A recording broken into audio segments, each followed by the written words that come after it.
के छ हजुर? ल हाम्रो चाहिँ बिहान मर्निङ वाक, साँझ इभिनिङ वाक आउने पार्क चाहिँ यही हो है त।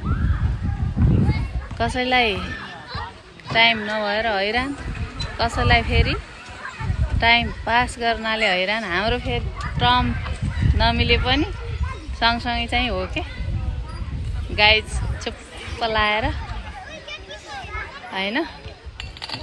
अब सेक्युरिटी सेफ्टी चाहिँ छ हो सेक्युरिटी गार्ड पनि त चाहियो हैन। हाम्रो बच्चा बच्ची खेल्दै हुनुहुन्छ, हामी यता रमाउँदै छौँ। कस्तो छ त साथीहरू हाम्रो पार्क? हजुरहरुकोतिर पनि यस्तो छ कि कस्तो छ भन्नु होला है त। बाई बाई, फेरि भेटौँला।